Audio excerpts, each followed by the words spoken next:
saan ay kapangyarihan ng ating salita noong pang Old Testament hanggang sa kapanahunan. Ito po yung ating pag-aaralan at kukunin po natin ito sa aklat po ng mga gawa. Sabi nga po dito sa aklat ng mga gawa, chapter 2, verse 17 to 21, In the last days, I will pour out my spirit in all people. Your sons and daughters will prophesy. Your young men will see vision. Your old men will dream dreams. Even on my servant, men and women. So, ayan po, meron pong highlight dyan. Sabi nga po dito, I will pour out my spirit in those days and they will prophesy. I will show wonders in the heaven above and sign in the earth below. Blood and fire, billows of smoke. The sun will turn to darkness and the moon to blood before the coming, the great glorious day of the Lord. And everyone who calls in the name of the Lord will be saved. Po yung makita po natin na ito po ay propesya ng pang-unang panahon na kung saan hanggang ngayon po ay atin pa rin po pinaglilinayan. Na kung saan tunay nga po na sa panahong ito po ngayon tayo po ay pinangungunahan na ng banal na espiritu. So dito po makita po natin may dalawang kategorya ang salita ng ating Panginoon. Unang-una, kung lagi madalas nating narinig na yung logos na kung saan ito po ay Greek word na kung saan ito nga word, ito nga po walang iba kundi ito yung ating salita ng ating Panginoon mula sa kanyang banal na kasulatan. Noong unang panahon, ito po ay nasa scroll. Mga scroll, hindi pa nalilimbag ang Bible. Kaya ito po ay kung saan ay yung sinasabi na written word na salita ng ating Panginoon. Kung makikita po natin sa ating pag-aaral doon sa unang tipan, wait lang po ha, may kaklase kasi yung aking ah Luwan, Luwan, Luwan, Luwan. Di marinig, nasa labas. Ayan po. So, ayun po, yung logos na sinasabi, ito po yung Greek word. Kung tayo nag-aaral po na sa mga Bible school, madalas po natin ito marinig.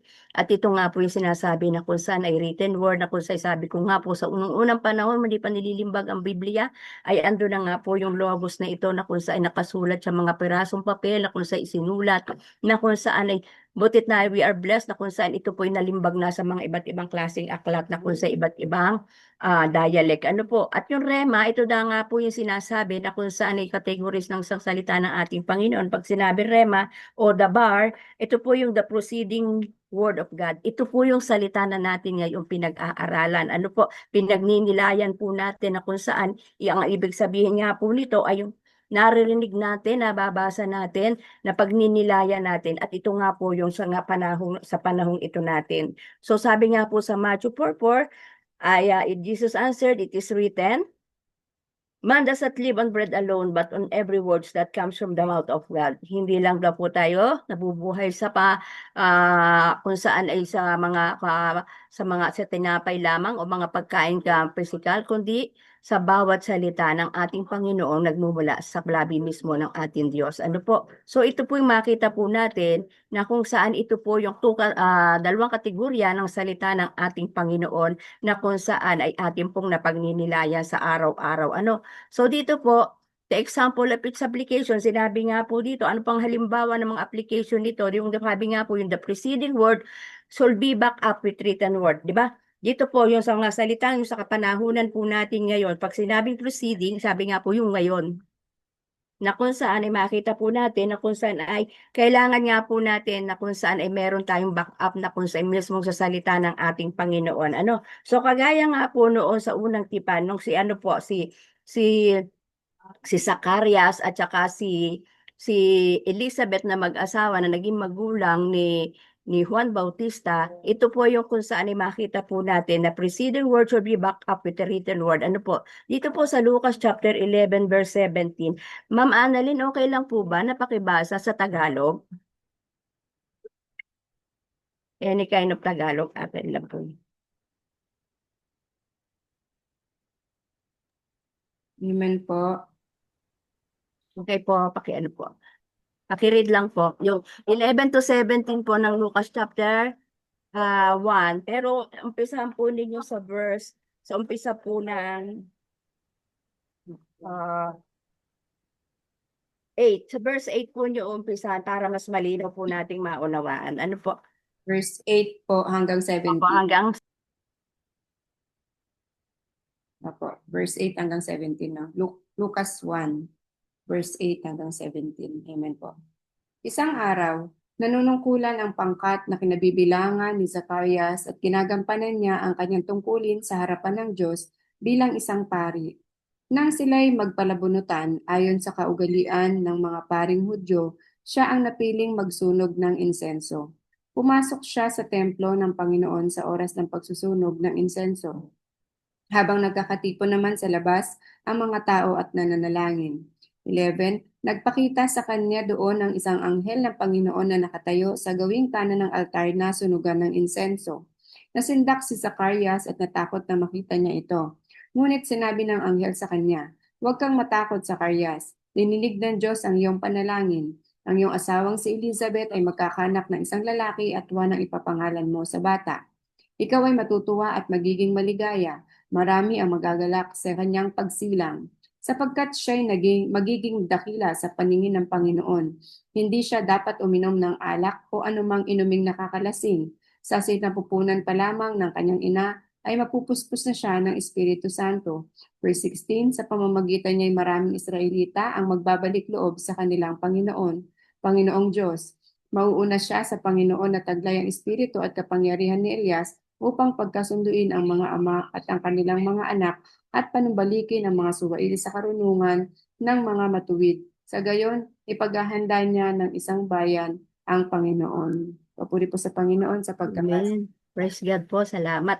Nakita po natin, ito po kasing word na ito na natanggap ni Zacarias, ito po inihula din po naman, bago pa kay Zacarias, ay inihula na po ng propeta ni Malakay. Ano po sa Malakay 4:5 na ang sabi nga po dito, "See, I will send the prophet Elijah before the great and dreadful day of the Lord." So, ito po yung sinabi nga po dito na kung saan ay, ito yung preceding word na, nabanggit na po mula kay Elijah na kung sa isinulat Sakay at yun po ay nagkaroon din po ng kaganapan sa aklat na po ng Bagong Tipan sa buhay po ni Zacarias. Ano po? So ito po yung kung sinasabi natin na ito yung nag-a-apply sa kung sa preceding word, yung salita sa ngayon na kung sa atin na pag-aaralan na kung saan ay atin pong pagninilay, ano po, at sa atin pong pakikinig ng salita ng Diyos, dapat meron nga po tayong backup lagi ng salita ng ating Panginoon. Ano po? Or kung tayo po ay minsan nakakarinig ng small still voice, we must be careful kung talagang yun po ay sa Panginoon. Kailangan nga po talaga lagi ay may backup. Meron siyang supporting verse ng ating Panginoon na kung saan ay mababasa po natin. Ano po? Kaya dito po, sabi po dito sa number 2, yung the preceding word will fulfill a specific prophecy to a particular person, season, or generation. Ayun po, yun nga po mga salitang yun ating narinig. Ano po yung ating pinag-aaralan? Andun nga po na kung sa hula before, na isang sa isang tao, sa panahon, sa isang panahon, or sa mga henerasyon. Ayun din po muli, Ma'am Annalyn, papunta po tayo sa verse 26 to 31. Tutuloy lang po natin doon sa inyong binasa. Jump po tayo sa 26. Amen. Verse 26. Nang ika-6 na buwan ng pagdadalang tao ni Elizabeth, ang anghel na si Gabriel ay isinugo ng Diyos sa Nazareth na isang bayan sa Galilea upang kausapin ng isang dalaga na ang pangalay Maria. Siya ay nakatakda ng ikasal kay Jose, isang lalaking buhat sa angkan ni David. Lumapit ang anghel sa dalaga at binati ito, "Magalak ka, ikaw ay lubos na kinalulugdan ng Diyos, sumasa iyo ang Panginoon." Naguluhan Yan. si Maria, hanggang 31 po. Opo. Naguluhan si Maria sa sinabi ng anghel at inisip niyang mabuti kung ano ang kahulugan ng ganoong pagbati. Sinabi sa kanya ng anghel, "Huwag kang matakot, Maria, sapagkat naging kalugod-lugod ka sa Diyos." 31. Makinig ka, Mhm. ikaw ay maglilihi at manganganak ng isang sanggol na lalaki at siya'y papangalanan mong Jesus. Amen po. Amen. So ito po ay nangyari na kung sa hula naman po ni Isaiah sa unang tipan, sa 7:14. Sabi nga po dito, "Therefore the Lord himself will be you. a son, the virgin will be with child and give birth son and only call him and will call him Emmanuel. So inihula po ito ni Isaiah na naganap po ito sa aklat po ng Lucas na kung saan matagal na panahon bago nagkaroon ng kaganapan at tunay na nagkaroon naman ng kaganapan. Kaya pagpapakita po ito mga kapatid, na pag tayo po ay tunay nga na mayroon tayong salita ng ating Panginoon na panghahawakan, tunay na dapat panghawakan po at pandaligan at andun nga po na ito po'y tunay na may kaganapan sa buhay po natin. Ano po? Kasi nga po ang Diyos po natin ay ang kanyang salita ay napakamabisa para kung saan ay hindi nagsisinungaling. Ano po? Makita po natin andun yung kanyang katapatan. Yes, dito po, sa next po dito, sabi nga po dito sa Numbers 3, the preceding word will be surely take place because it is received and believed by its recipient, but because it is already written and prophesied. Anan? Dokod yun nga kita nga po natin na kung saan ay yung salitang iyon na kung saan ay atin pong narinig, ano po, yung po salitang iyon na kung saan ay tunay na nabasa natin, andun nga po na kung saan ay pinakita nga po dito na kung saan ay natanggap natin, pinanampalatayanin at tayo na tumatanggap na ay naandun nga po, alam natin na ito'y naihula at tunay na nasulat. Kaya nga sabi po sa Matthew 24:35, heaven and earth will pass away, but my words will never pass away. Mawala man lang ang langit at lupa, pero ang salita ko ay hindi mawawala hindi magkakabula. Kaya po mga kapatid, ganito ko kahalaga.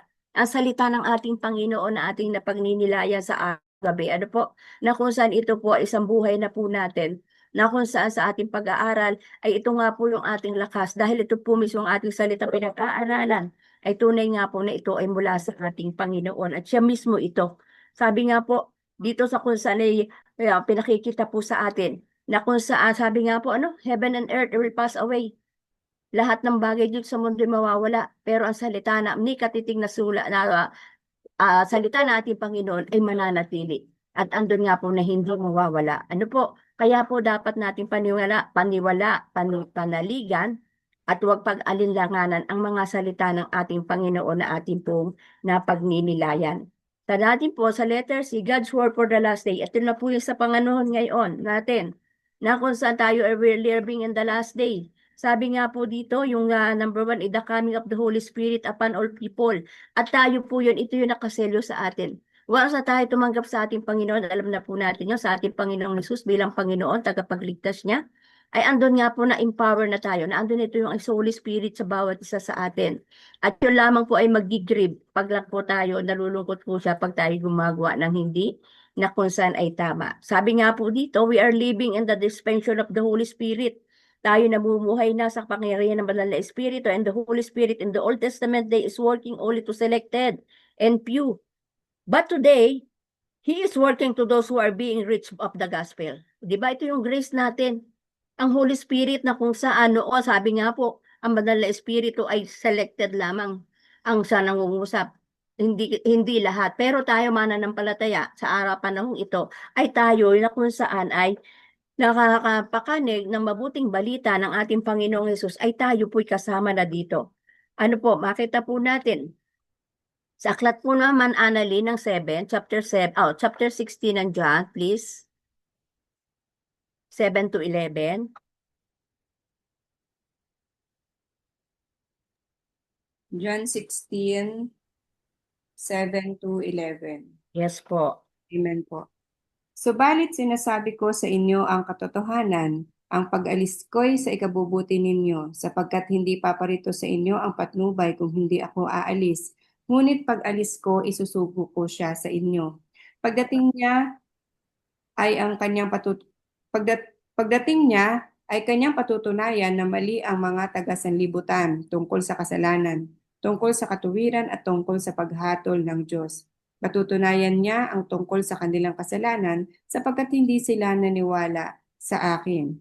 10, patutunayan niya ang tungkol sa katuwiran sapagkat ako'y pupunta sa Ama at hindi na ninyo makikita. 11, at ang tungkol sa paghatol ng Diyos sapagkat hinatulan na ang pinuno ng sanlibutan ito. Amen po. Amen. So di po ba makita po natin kung paano natin na-appreciate, kung paano yung grace ng Panginoon na ibinigay na sa atin sa kapanahunan ditong in the last day na kung saan ay tayo po ay patuloy nakikinig ng salita ng ating Panginoon.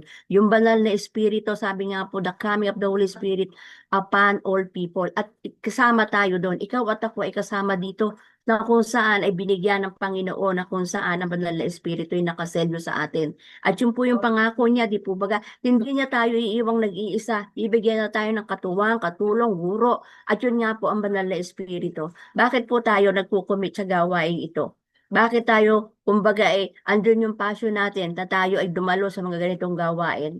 Bakit natin para bagang tayo nananabik na andun lagi na kung sa'y para tayong uhaw at na andun yung gutom natin, nananabik tayo? Ano kayang kapahayagan ngayong araw na ito?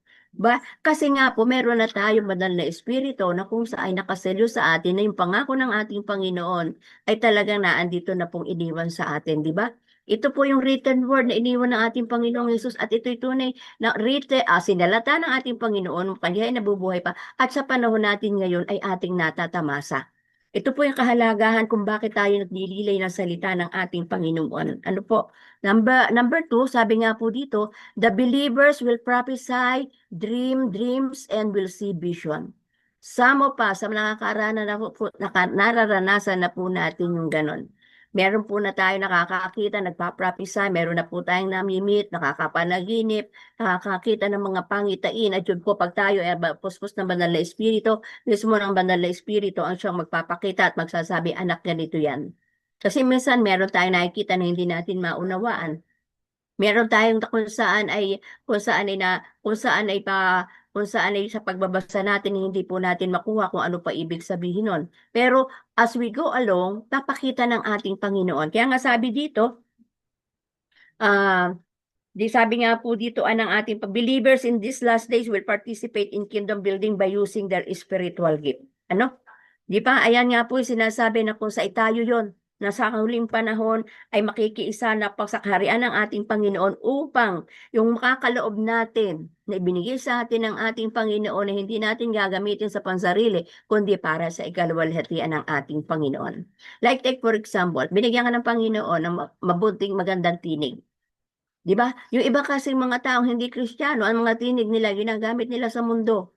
Ano po, yung mga tao na kung saan sa Amerika, ano po, makikita po natin yung mga sikat na kung saan ay mga awit na talagang andun ang kanilang kasikatan, andun ang malaking nilang perang kinikita, pero nagpapagamit sa dyablo. Ano po? Lately, nakita po natin kung paano nila, ano yung mga yung si Madonna, itong mga, basta yung malalaking pangalang artista, makita po natin na mayroong mga pagbabanta sa kanila ang Panginoon, ano? At yung kasi yung kanilang mga talento, ginagamit nila sa mundo at pinaglilingkuran nila yung Diyos nila dito sa lupa. Pero, salamat. Meron tayong ganitong gawain na ano natin, yun nga po sabi ni Mga Annalyn, ano, magaw siya o malat. Pero hindi po yan naging hadlang para yung talent na yung potential na yun ay magamit sa kapurihan ating Panginoon para sa kanyang programa. At ito nga po yung sinasabi nga po dito na kung saan believers in the last day will participate in kingdom building, yung kaharian ng ating Panginoon. Bagamat ito po'y online, ito'y isang pagpapalawak ng kaharian niya na kung saan kanya-kanya po tayo ng kaloob na kung saan ay magamit po natin para sa ikaluluwalhati ng ating pangalan ng ating Panginoon. Ano po? Like take for example, ayan po, bakit po tayo nagkaroon ng ganitong mga platform? 'Di ba? Kung walang kakayahan ng ating kapatid na kung saan kung admin ng ganitong mga gawain, ano po, ay lumalawak simula nga po. Meron din pong blessing na minsan naiisip ko po na meron din namang advantages na binigay yung COVID yung kung saan ay dahil dito nag-umpisa yung mga online. Kung saan ay merong negatibo, may positibo. At ito ang sang nakita kong positive ay yung tayo nga pinagkaroon ng gawain sa loob ng ganito na kung platform na kung saan ito po yung kaharian ng ating Panginoon ay napapalawig sa pamagitan ng ganitong magagawain na kung saan yung iba nga po, kagaya nga po ng ating mga OFW na hindi makadalo sa regular sa gawain ng Panginoon. At dito naman po naman sa atin, kung tayo nasa bahay lang, ay hindi po maging kaabalahan sa atin na tayo pinagninilayan natin at tayo nagsasama-samang kumakain ng salita ng Panginoon sa pamagitan nga po ng ganitong gawain. Ano po? Kaya nga sabi nga po dito sa Ephesians Sabi nga, believer in the last day will participate in kingdom building by using their spiritual gift. At ang sabi nga po sa Efeso 4:12, to prepare God's people for works of service so that the body of Christ may be built up. Sino yung body of Christ? Iba tayo yon. Magpapalakasan tayo. Yung talento natin, hindi para mag-inggitan, hindi para mainggi, hindi para mainggit, kundi yung ating pagpapalakasan. Hindi para tayo magsiraan sa gawain ganito. Hindi tayo para magmataasan, ayun, kaya ko ako, may ano nito. Hindi po. The more na natututo tayo, the more na kailangan po natin mag-humble down sa ating Panginoon. Ano po? Dahil yung po yung kung saan ay tayo ay kakatawan ni Kristo, na kung saan pinalalakas natin yung katawang yun ng ating Panginoon. Minsan nga po lamang, pagka po tayo ay meron tayong mga kahinaan, kailangan po nating mag-ingat.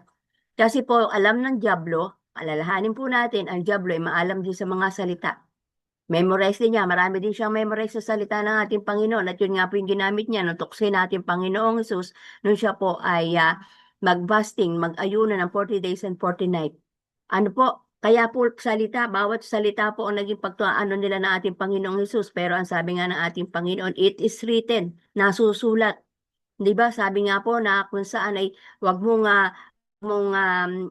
sa alipustahin ng Diyos na kung saan may likha na langit at lupa, ang nasusulat na hindi lamang sa tinapay nabubuhay ang tao, kundi sa pamagitan ng salita ng ating Panginoon. Okay, we must be careful. Ang diablo din po ay maalam alam din niya ang salita ng Diyos, di ba? Sabi nga po, nanginginig-ginig pa din po siya. Sa mga gawain, na andun din po siya. Pero andun nga po na kung sa tayo may kapangyarihan, kaya binibigyan nga po tayo ng wisdom, ng talent ng ating Panginoon upang sa gayon ma-discern natin ano ako kung sino nga ba yung ating naririnig na tinig sa ating pagninilay ng salita ng ating Panginoon. Alam niyo po mga kapatid, tayo po kasi ay meron po tayo na kung saan habang tayo, ako din po na-experience ko po ito, meron po tayo mga challenges sa mundong ito, mayroon po hamon tayo sa pagiging Christian natin, talagang ang diablo ay hindi titigil para po tayo wasakin, sirain, patayin ang relasyon sa ating Panginoon dahil yun na kanyang talagang gawa sa kapanahunan. Kaya nga po, we must be careful. Marami po siyang hamon sa ating physical, sa ating psychological, sa ating emosyon, sa ating mga emosyon na kung magkamisan ay tayo masama ang loob. Na kung saan, andun nga po na yun na isang magiging dahilan, nagiging ground ng pagdiablo para tayo sirain yung ating relasyon sa ating Panginoon. But somehow, ang sabi nga po ng ating Panginoon, kailangan po natin na kung saan ay maging matatag. Ano po? Patuloy natin na kung saan yung wisdom and knowledge. Kasi nga po, ang kaaway po natin ay laging andyan. Sabi nga po nung aming mentor, meron tayo kung saan ay tatlong bagay na kung saan ay kalaban natin dito sa ating pong paglagong Kristiyano. Unang-una, yan nga po ang diablo, devil, at ang mundo, yung world, yung kung paano tayo na kung saan ay ang mundo nga po ay talagang marami pong ginagawa. Naalala ko po yung isang nakita ko sa Facebook, isang pastor na kung saan ay nakihalubilo sa pagsasayaw, bagong sayaw, baga ngayon na kung saan nakalimutan ko ang pangalan, which is dapat hindi, sumayaw siya, wordly song, kinanta sa loob ng iglesia, ewan ko nakita ninyo yun, na kung sinayawan pa din do sa loob ng iglesia. Hindi po maganda yun, di po baga? Nasa loob ka ng pananambahan, isang lugar na banal na para sa ating Panginoon, dapat alam mo ang dapat mong tayuan. Hindi po dapat na kung sa gawin natin yung sa loob ng panambahan. Ano po? At kahit nga po sa labas, kailangan careful din po tayo sa pakikasalamuha sa ating pong sa mundo. Kasi nga po, ito nga po, yun nga po yung kalaban natin, yung mundo, hindi minsan nadadala po tayo. And at ang pangatlo ay yung ating mismong sarili. Yung ating flesh. Ano po, sarili po natin, minsan ito po yung ating kalaban mismo. Kaya nga po, we must be watch out and careful. Ano po, na kung saan sa panahong ito ng last day, kailangan po natin na kung saan be careful sa atin po mga pag-aaral ng salita ng Diyos. Dahil ang diablo ay hindi titigil, sisingit at sisingit po siya sa kung saan ay paano na tayo sisilain. Ano po? So, ayun po, yun po yung number 2. And then number 3, there will be a wonders in heaven above. Meron ng hiwaga mangyayari sa kakalangitan. In the last day, we will seeing amazing discoveries and activities taking place in atmospherical heaven. Alam niyo po, nakikita po natin, lately, meron na pong napakapunta sa Mars, na kung saan nakita ko po na kung saan ay mga babae, na kung saan ay meron po silang mga rocket ship, Pero nakabalik po sila ako nakita po natin yun. So ito yung sabi kong naisip ko, ito nga naman yung amazing discoveries ng mga tao. Mga activities na kung saan ay yung mga kalawakan na di-discover na nga po nila, ano? Napupuntahan nila yung mga nilikha ng ating Panginoon, mga universe na kung saan, di ba, okay, yung moon, di ba, matagal na yun, 1960s pa yun, nung malandingan ng mga tao.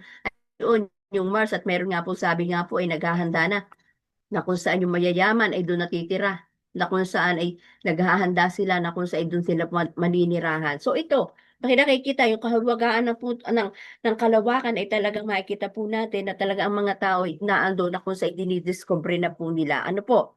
So another thing, there will be a sign on the earth below. Man-made destruction to both humanities and environment will continue increase. The environment destruction will also attack the earth relationship with solar system. Alam niyo po yung sa atin pong mga makikita po natin, yung po bagang yung ganitong sinasabi yung ating environment. Sa ibang parting probinsya, nakikita po natin yung kumbaga yung mga nagmimina, na kung saan talaga nasisira ang kalikasan. Yung pong meron din di po din sa amin malapit, nagkwento yung aking Bible study, na doon daw po pala sa lugar na iyon nila ay meron parang quarry, yung nagagawa ng kumukuha ng buhangin.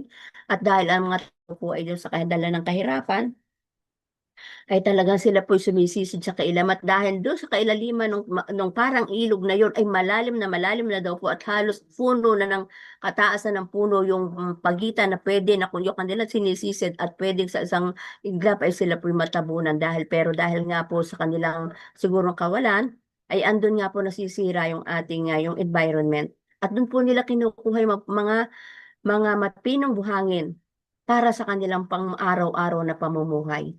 So ito po yung kung natin, marami na nga po na kung saan ay nasisirang environment na kung saan ay nasisira yung mga nilikha ng ating Panginoon. Nawawala nga po talaga yung sinabi ng ating Panginoon na binigay tayo ng dominion yung kapangyarihan tayo ang mga laga sa kanyang nilikha. But somehow, ang tao po minsan ang tunay na sumisira.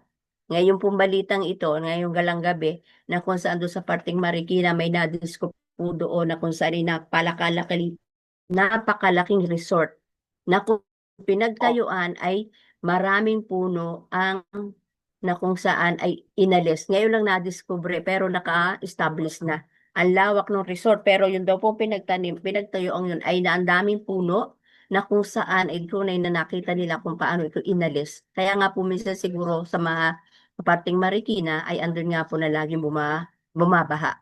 Ay isa yun sa nakita nila. Sarado yun, private kasi, pero yung po ang mga NBI na po ang tunay na nakatuklas at andun nga po na kung saan ay sila po ay pasasara yung resort na iyon. So, makita po natin mga kapatid, may mga tao lang po na talagang walang relasyon sa ating Panginoon. They are looking only for their own benefits. Hindi nila tinitingnan na sinabi nga po na sabi nga ng ating Panginoon sa Genesis, I will give you the authority or dominion.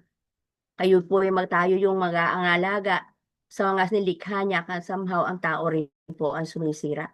So, ito po yung mga bagay na po natin sa kapanahon at andito po tayo nag-aaral ng salita ng Diyos para po pag-aralan, pagnilayan natin ang mga ganitong bagay upang sa gayon patuloy natin hingi ng habag at kalinga ng ating Panginoon upang yung kanyang paggalit ay tunay na makontrol. Ano po? Kasi nga po, ito po kumbaga palala ng palala nga po ang nangyayari at nagaganap sa ating kapaligiran.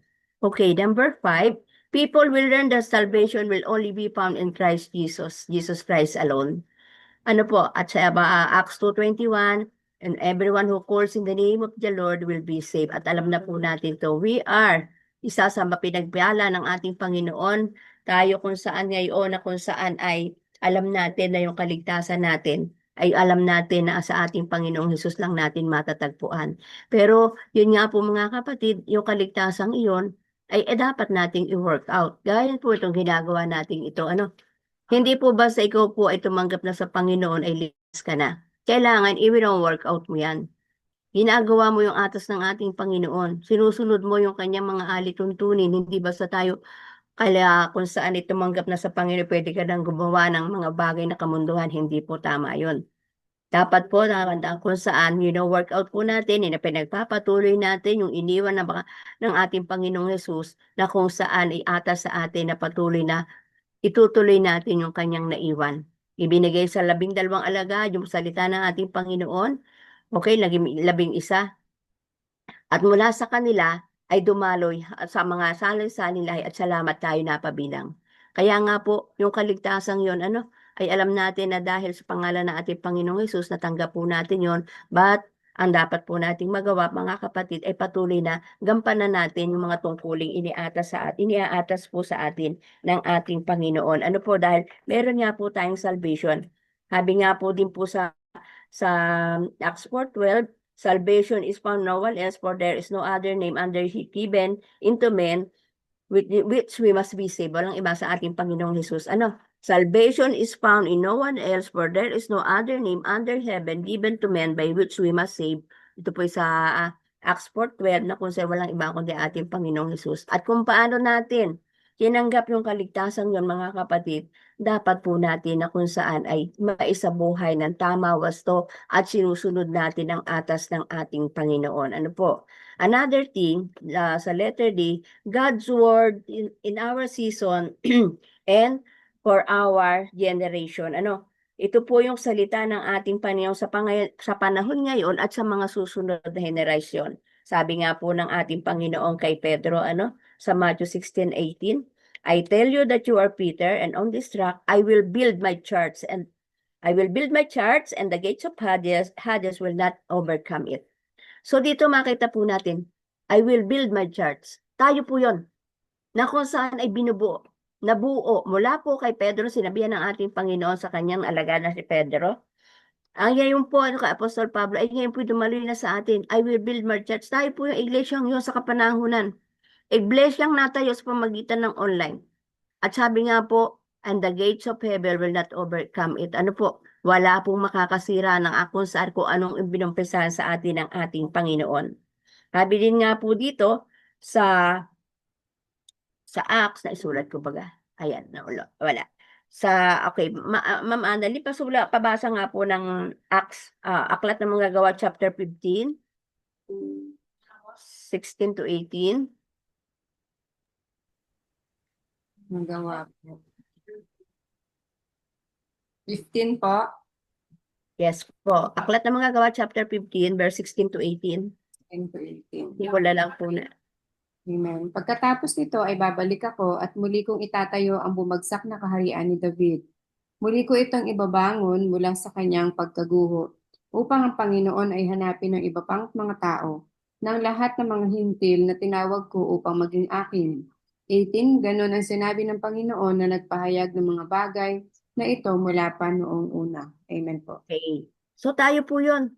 Na yung God's word in a season and for our generation. Tayo po yung sa henerasyon ngayon na kung saan ay sinabi nga po dito, the remnant of rebuild David's fallen tent, and it will rebuild and it will restore it. The remnant of men will seek the Lord, and all the Gentiles will bear my name. Tayo po yung mga hintil na yon, mga Gentile na yon, na kung saan ay tumanggap ng kapahayagang ito na sa kasalukuyan. Sa henerasyong ito at hanggang sa susunod pang henerasyon natin, sa ating mga pamilya pa na kusay, kaya nga po tayo ganito nag-aaral para kasama natin sa pagsamba sa ating pananalangin na kung saan hindi mapuputol yung pagkakilala at paglilingkod yung iglesyang itong itinatag ng ating Panginoon dito sa ganitong gawain. Ano po? Ngayon, we are blessed. Meron po tayo na kung saan ganitong gawain sa online, isang iglesia na kung saan itinatag ng ating Panginoon para po sa ating pang ikabubuti, para po sa ating ikalalawak ng ating kamalayan at pangunawang nagmumula sa ating Panginoon. Ano po? Kaya nga sabi po, God's word in our season is for our generation. Sabi po dito, God is rebuilding His house. Ito tayo po yun, na kung saan yung kanyang tahanan, na tungsay tayo po yung kanya na kung saan ay itinayo niya ng ating Panginoong Yesus. He is uprooting the world and religious. Sabi nga po, He is uprooting the world and religious spirit in the church. Pinag-uugat po tayo na kung saan tayo po yun na kung saan nakakatanggap ng biyaya, ipatuloy tayo na kung saan pinag-uugat sa pamagitan ng binhing na natanim sa ating mga puso. Ano po? Kaya nga andun din po, He is restoring the apostolic and prophetic nature of the church. Tayo na kung saan ng ating Panginoon, ng ating na salita ng ating Panginoon na kung saan yung mga apostol at mga propeta na kung saan yun yung likalikasan ng iglesia. Kaya nga po, sabi nga po, may mga darating na kung sa mga propeta, na kung sa tunay na propeta, kung sa susundin, nakaatas ng ating Panginoon. And He is raising son in the house through the pastor mentoring and fathering ministry. Di ba? Tayo po, hindi, sons lang po ang binabanggit sa Bible, ano po, usually sa English Bible, sons lang po ang binabanggit. Pero yun po ay sa lalaki at sa babae. Na kung saan ay tayo po nire-raise up sa pamamagitan ng ating pag-aaral ng salita ng ating Panginoon, sa pamamagitan nga po ng ating pakikinig ng ating salita. Alam niyo po, ako po ay meron ding nagme-mentor sa akin. At kung paano kayo nagbabahagi ng salitang ganito dito sa ganito o nga online, meron din pong meron din po kaming tatay, yun yung fathering ministry. May nagmi-minister din po sa amin bilang mga pastor na kung saan ay kung paano ito, paano kami pa kami, yung dapat at mga kumbaga yung sinasabi na kung sa Rema word, yung sa kapanahunan, yung upgrading po natin sa mga salita ng ating Panginoon. Kaya nga po, kung paano kami nagmi-minister sa ganito mga platform, ay saan kami din po tumatanggap. Kaya nga din po kami ay meron tayo na kung sa mga conference, rally, convention, mga seminar, yun po yung pagpapuno, pagbalagay, pagdadagdag po sa aming kamalayan bilang isang pastor na kung saan ay kami din po yung nagbabahagi. Ano po? So, paano nga po natin maibahagi ang kung tayo pa ulit-ulit lang, kailangan meron tayong fresh revelation o fresh word ng ating Panginoon na kung saan ay ibabahagi din po sa ating kapwa. Ano po? So, ayun po. He is raising sun, mismo ang ating Panginoon. At ayan po, alam po naman natin na bawat isa sa atin hindi tayo mananatiling ganyan lang. Dahil tayo po maraming natututunan, ibabahagi din po naman natin sa ating mga bagong nakakakilala at lalo't walang higit yung mga hindi pa nakakakilala sa ating Panginoon. Dahil ito po yung tungkulin natin, di po baga? Yung Great Commission ng ating Panginoon na iniwan sa kanyang mga alagad. Mula sa kanyang mga alagad hanggang sa ating kapanahonan, ito po yung pagpapatuloy pa rin po natin mga kapatid. Yung Great Commission iniatos ng ating Panginoon sa Matthew 28:16-20, na kung saan ay yun ang atas ng ating Panginoon at ang sabi naman niya, nangako siya na hindi ko kayo iiwan, ako'y kasama ninyo. Diba? At ngayon, sa oras sandaling ito, alam natin na kasama natin ang ating Panginoon through the power of the Holy Spirit. Kaya nga po tayo nakakapakinig, kaya nga tayo nakapagbahagi, dahil mayroong banal na Espiritu na ibinigay sa atin ng ating Panginoon. Another thing, number 2, He is preparing the church for the marketplace invasion. The Holy Spirit poured out in the upper room and the temple. Di ba? Di ba nung magtipon-tipon ng mga alagad, pagkatapos ng ating Panginoong Hesus ay umakyat sa langit, nung matanggap nila ang Holy Spirit, nasa upper room po sila. Doon po sila na hindi po sabi, kaya nga po sinabi dito, makikita po natin, ito ko po napagnilayan na kayo, may mga nagpabahagi po ng salita ng Diyos sa mga sasakyan, sa mga palengke, literal na sa mga palengke, na kung saan nagbabahagi ng salita ng ating Panginoon. Kasi nga po ang sabi ay, na kung saan ay, the marketplace is the last harvest field and therefore it is expected that the Holy Spirit activity will be there. So andun po, na kung saan ay minsan makikita, minsan nga lang pumaano tayo, minsan huhusgahan natin kasi nga po, na andun nga po na kung saan ay sila po ay talagang kita natin yung offering bag minsan sa sasakyan. Pero ngayon hindi ako na masyadong nakikita na gano'n yung mga nasa sasakyan na may offering bag na ini-offer. Ang makikita mo na lamang ay yung mga kung saan ay talagang yung galing sa Mindanao. Ano po? Na kung saan ay hindi, yun naman ay talaga nanghihingi. Pero yung mga kung saan ay magbabahagi ng salita ng Diyos sa mga marketplace, retailer na marketplace, ay andun nga po na kung saan ay makita po natin. Ano, kaya nga sabi nga po dito, He is preparing a chart for a marketplace invasion. And the Holy Spirit was poured out in the upper room, not in the temple. Kaya nga po doon makita po natin, hindi po ay binigay ng ating Panginoon yung kanyang pangako sa mga alagad na kung saan ay hindi po sa templo, kundi sa upper room. So kung saan ibig sabihin, doon sila nagkakatipon-tipon at doon dumaloy ang banal na espiritu. Ano po? Kaya nga sabi nga po dito, the marketplace is the last harvest field. At masasabi po natin ito po ay nasa marketplace tayo, itong atin pong online. Kasi nga po, wala po tayo sa loob ng kung saan ay isang building kasi andito po tayo sa platform na ganito. Kaya nga, ito po yung isa ng sinasabi na kung saan ay pinakita po dito na therefore it is expected that the Holy Spirit activity will be there. And I do believe na andito po ang banal na Espiritu. Bakit nga po tayo andito tayo po iba andito na kung saan ay sa araw-araw ay merong gawain tayong ginaatinan. Bakit? Kasi nga po, andito yung banal na Espiritu nagpo-convict sa atin at dito tayo tinuturuan. This is the marketplace na kung saan ay andun nga po na ang ating salita ng ating Panginoon ay ating napagninilayan. Kaya nga po dito, sabi nga po dito, kaya tayo po ay maging patuloy na palaguin tayo ng ating Panginoon, patuloy natin kilanlin ang kanyang salita. Kaya nga po sabi nga po dito, napakahalaga na kung saan yung salita ng ating Panginoon ay ating napapanalayan. Power to know the Word of God for the season. Kapangyarihan ng salita ng Diyos na ating pong napagninilayan sa kapanahunan. Kaya yun po yung dapat nating makita. Ano po? At sa ating pong conclusion, sabi nga po dito, the power to know God's word for the season will adjust our faith so that we will be able to be current in our walk with God. Yung pong ano yung pinakang gustong gawin sa atin, yung pinakang latest na gustong gawin ng ating natin para sa ikaluluwalhati ng ating Panginoon. Ano po? Able to current our work with God. Paano tayo ahakbang nakasama ang ating Panginoon? Ito nga po sa pamagitan nga po ng kanyang salita na ating pinagninilayan. And knowing the preceding words, ibig sabihin yung now word na ating napapakinggan, pag sinabing preceding word, lead us to flow in the current move of God. Meron po ang ating pong Panginoon ay andun nga po na kung saan ay kung siya po ay progressive God. Meron po siyang ginagawa sa kapanahunan. Kung noon, ay kumbaga noon, siya pa rin yung Diyos, pero Diyos pa din natin ngayon, pero meron po siya po ay progressive God sa ating kapanahunan na meron siyang ginagawa at ginagawa sa bawat isa sa atin, sa ministry natin, sa pamilya natin, sa ginagawa natin. Kaya we must continue na kung saan yakapin po natin ang pag-aaral ng salita ng ating Panginoon dahil ito po ang weapon natin at ito din po ang magiging sandigan natin kapag harap natin ang ating Panginoon, sa harapan ng ating Panginoon. Lagi ko pong sinasabi at hindi agad ko pong binabanggit.